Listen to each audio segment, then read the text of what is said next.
Hello everybody and welcome back to another not applicable Formula 1 video. I hope that you're well. It is finally race month. We are in March and we just have a couple of weeks to go before the 2022 season is upon us. And honestly, I cannot wait. Although there's probably a team on the grid that could do with a couple more weeks after that. And that's definitely Haas Formula 1. And especially Günther Steiner is definitely earning his money again. It's always him, isn't it? He must be the most stressed man on the Formula 1 grid. And it looks like Nikita Mazepin might be leaving Formula 1 in the next couple of days or so. So I thought what we'd go over today is 5 drivers that I think could replace Nikita Mazepin at Haas. But first, to begin with, if you haven't seen the news, basically over the course of the last few days, many different sporting regulations have stopped Russian athletes and Russian teams from taking part in different sporting events across the globe. So, for instance, UEFA have stopped the Russian football team from playing their Euros qualifiers in a couple of weeks' time. And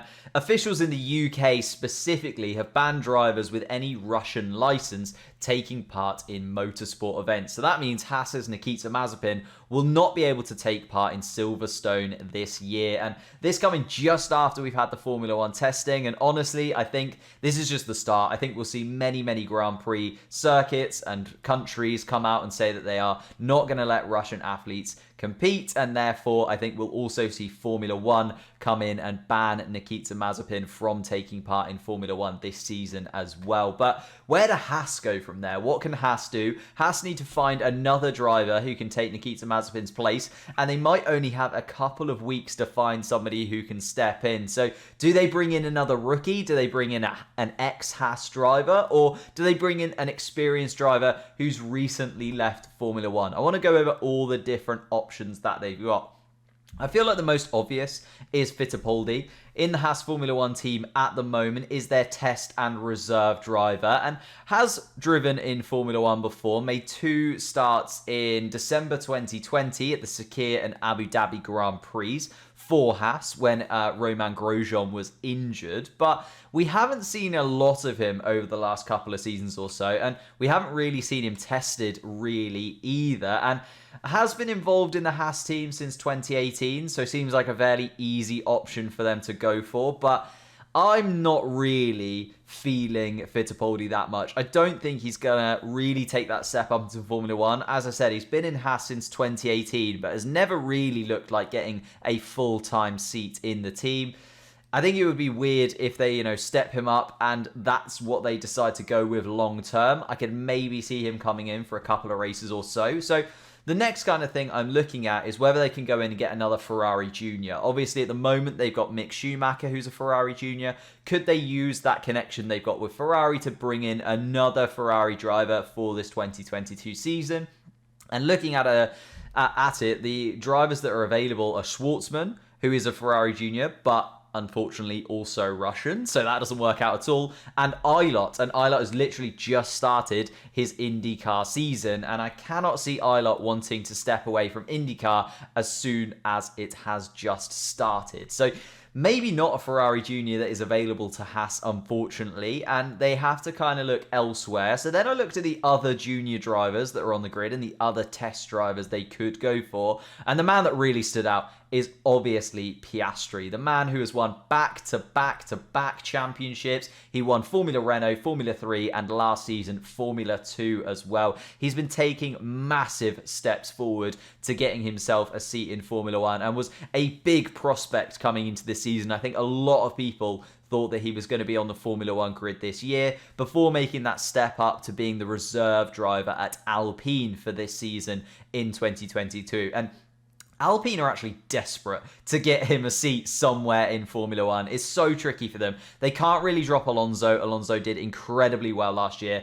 Ocon looks like a really solid driver, and they've just given him a very long contract with the team as well. So Alpine are desperate to try and find Piastri a seat somewhere else on the grid, and the Aussie driver was looking for somewhere this season and definitely will be looking for somewhere next season as well. But can he get in there a little bit earlier than we expected in the Haas team after missing out on that Alfa Romeo seat to Zhou? Now, the seat at Haas becoming available at this point, I think, is perfect for someone like Piastri. It's somewhere where he can go in, he can learn a little bit about Formula 1, similar to Mick Schumacher last year. He can get his feet in the door, just understand what it's like being on the grid, being part of that Formula One environment, and then when the seat at Alpine becomes available, he can go back there. Maybe they're in a position where they can start battling for podiums and race wins. Maybe not, they're in that midfield pack still, but I think Oscar Piastri will go there eventually.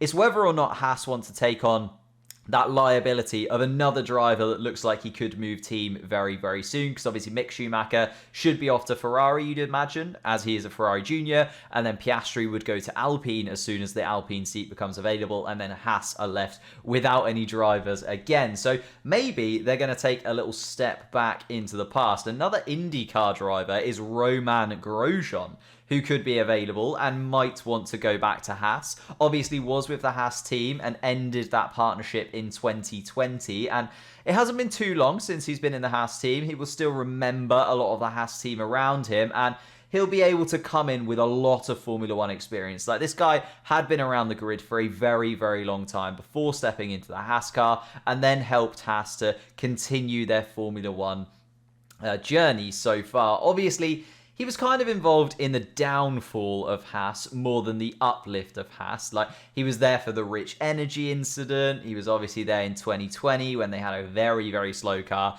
and then was dropped completely because they just needed financial backing in any possible way, and they had to bring in Mick Schumacher and Nikita Mazepin because they brought more money to the sport as rookies and coming through in their inaugural season.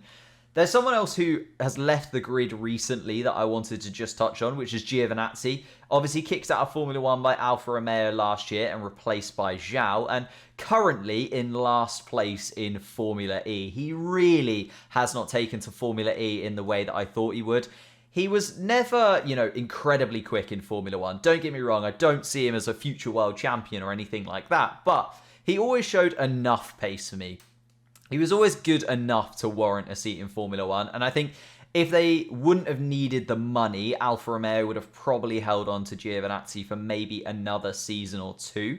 But they obviously needed that financial backing. They knew that Valtteri Bottas was coming into the team and kind of needed to change up a little bit of the organisation behind them. But he has not taken to Formula E at all well, as I said before. He is really struggling to grips with Formula E compared to Formula One, and I think would personally be happy to take a step back into Formula One, even if it is a sort of short-term stint at Haas, when he is probably going to be at the back of the grid. And of course, my final and fifth entry. You can't talk about replacing drivers without talking about Nico Hulkenberg. This is my most outside shout, I think. If you want experience in absolute abundance, in the extremes of Formula One, this man has to be mentioned. It is Nico Hulkenberg, the Hulk himself. Came into Formula One in 2010. He's driven for Williams. He's driven for Force India. He's driven for Sauber and Renault, and even had 3 races at Racing Point in 2020 as well. Currently the reserve driver for Aston Martin.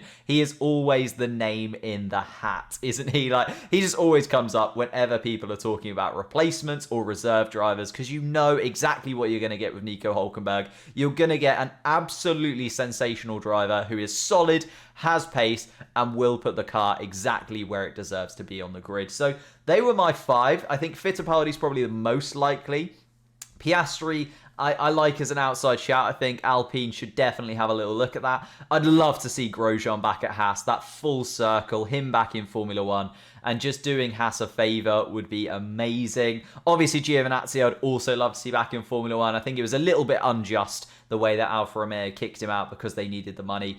And then Nico Hulkenberg. Everybody wants to see one last hurrah from Nico Hulkenberg. But out of those 5, who do you think is most likely to get that Haas seat? And then if you think there is someone else who is even more likely, make sure you leave that in the comments down below. Whilst you're down there, leave a like, subscribe, and I'll see you next time.